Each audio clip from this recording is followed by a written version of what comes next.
Good evening. I'm Sarah Huckabee Sanders. Being a mom to 3 young children taught me not to believe every story I hear. So forgive me for not believing much of anything I heard tonight from President Biden. From out-of-control inflation and violent crime to the dangerous border crisis and threat from China, Biden and the Democrats have failed you. They know it, and you know it. And it's time for a change. Tonight, let us reaffirm our commitment to a timeless American idea that government exists not to rule the people, but to serve the people. Democrats want to rule us with more government control, but that's not who we are. America is the greatest country the world has ever known because we're the freest country the world has ever known, with a people who are strong and resilient. 5 months ago, I was diagnosed with thyroid cancer. It was a hard time for our family, particularly our kids, Scarlett, Huck, and George. But we kept our faith and persevered. Thanks to exceptional doctors here in Arkansas, a successful surgery, and the grace of God, I am cancer-free. Through it all, I couldn't help but think about my mom. She was 20 years old and in her first year of marriage when she was diagnosed with spinal cancer. The doctors told her she might not live, and if she did live, they said she'd never walk again.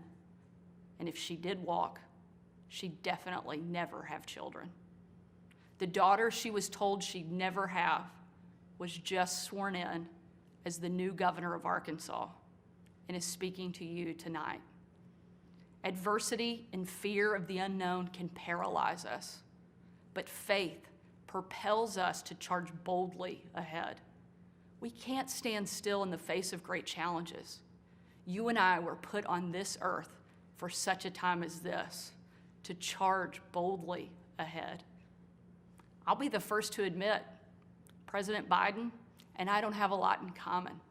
I'm for freedom, he's for government control. At 40, I'm the youngest governor in the country, and at 80, he's the oldest president in American history. I'm the first woman to lead my state, and he's the first man to surrender his presidency to a woke mob that can't even tell you what a woman is.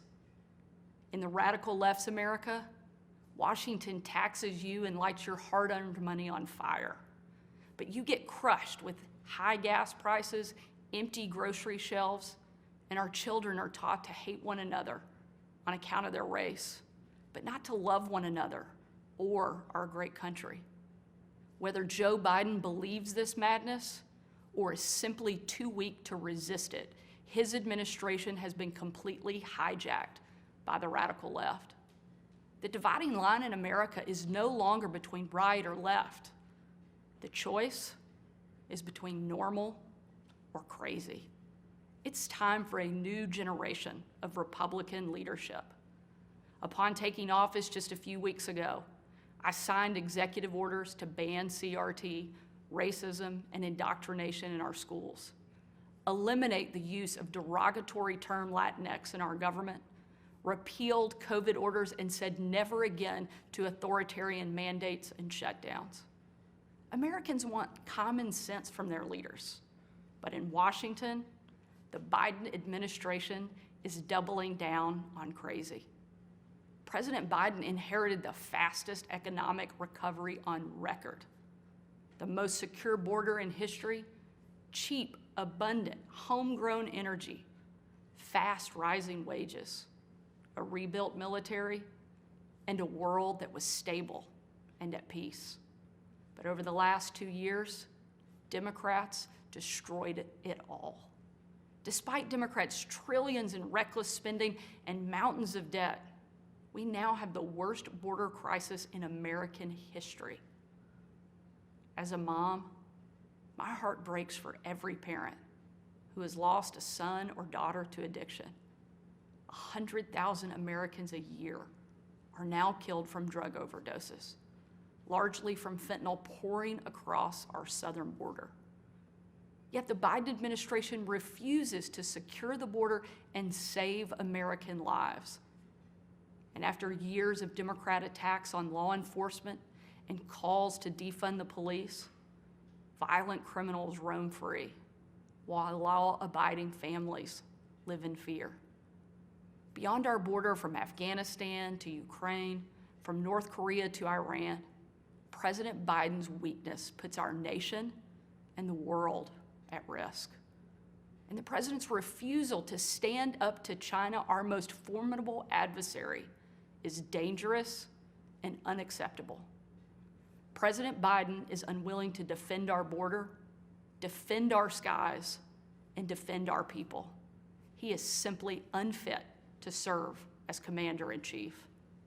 And while you reap the consequences of their failures, the Biden administration seems more interested in woke fantasies than the hard reality Americans face every day. Most Americans simply want to live their lives in freedom and peace. But we are under attack in a left-wing culture war we didn't start and never wanted to fight.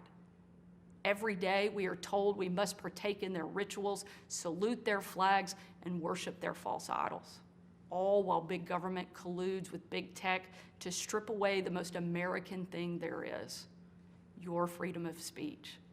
That's not normal. It's crazy, and it's wrong. Make no mistake, Republicans will not surrender this fight. We will lead with courage and do what's right, not what's politically correct or convenient. Republicans believe in an America where strong families thrive in safe communities, where jobs are abundant and paychecks are rising, where the freedom our veterans shed their blood to defend is the birthright of every man, woman, and child. These are the principles Republican governors are fighting for, and in Washington, under the leadership of Senate Republicans and Speaker Kevin McCarthy, we will hold the Biden administration accountable. Down the street from where I sit is my alma mater, Little Rock Central High. As a student there, I will never forget watching my dad, Governor Mike Huckabee, and President Bill Clinton hold the doors open to the Little Rock Nine. Doors that 40 years earlier had been closed to them because they were Black. Today, those children once barred from the schoolhouse are now heroes memorialized in bronze at our State House. I'm proud of the progress our country has made, and I believe giving every child access to a quality education, regardless of their race or income, is the civil rights issue of our day. Tomorrow, I will unveil an education package that will be the most far-reaching, bold, conservative education reform in the country. My plan empowers parents with real choices, improves literacy and career readiness, and helps put a good teacher in every classroom by increasing their starting salary from one of the lowest to one of the highest in the nation. Here in Arkansas and across America, Republicans are working to end the policy of trapping kids in failing schools and sentencing them to a lifetime of poverty. We will educate, not indoctrinate our kids, and put students on a path to success. It's time for a new generation to lead. This is our moment. This is our opportunity. A new generation born in the waning decades of the last century, shaped by economic booms and stock market busts, forged by the triumph of the Cold War and the tragedy of 9/11. A generation brimming with passion and new ideas to solve age-old problems. A generation moored to our deepest values and oldest traditions, yet unafraid to challenge the present order and find a better way forward. If we seize this moment together, America can once again be the land of the free and the home of the brave. During my 2.5 years at the White House, I traveled on every foreign trip with the president. A trip I will never forget was on December 25th of 2018. My husband Brian and I had just cleaned up wrapping paper that was shoved into every corner of our house, thanks to our 3 kids. When I had to walk out on my own family's Christmas, unable to tell them where I was going that night, because the place I'd be traveling was so dangerous, they didn't want anybody to know that the president was going to be on the ground, even for a few hours. We boarded Air Force One in complete and total darkness. There were no lights on the plane, no lights on the runway.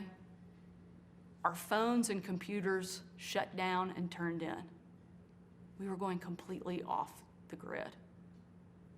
Nearly 12 hours later, in the pitch black of night, we landed in the war-torn part of Western Iraq. It was again a similar scene. No lights on the plane, no lights on the runway. The only thing you could see was coming from about a mile away in a dining hall where hundreds of troops who were in the fight against ISIS had gathered expecting to celebrate Christmas with senior military leadership from around the region. They had absolutely no idea that the president and first lady were about to walk into that room.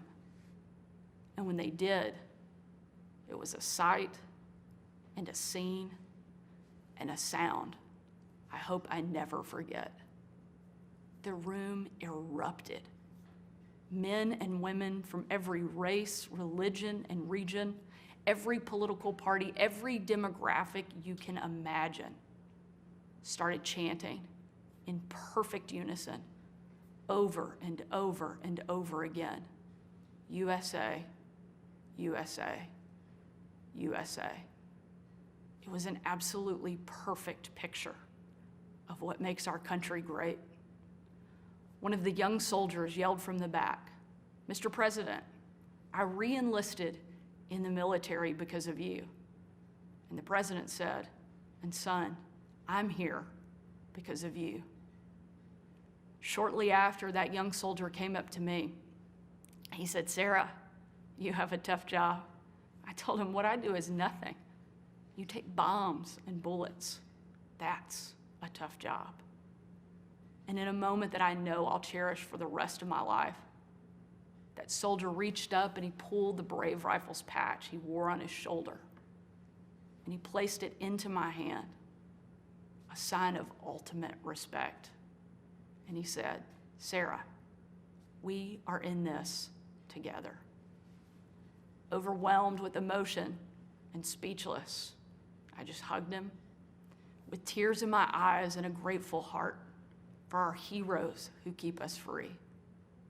That young man and everyone who has served before him, all of those who serve alongside him, and the thousands we know who will be called upon to serve after him, deserve to know they have a country and a community back home doing our part in the fight for freedom.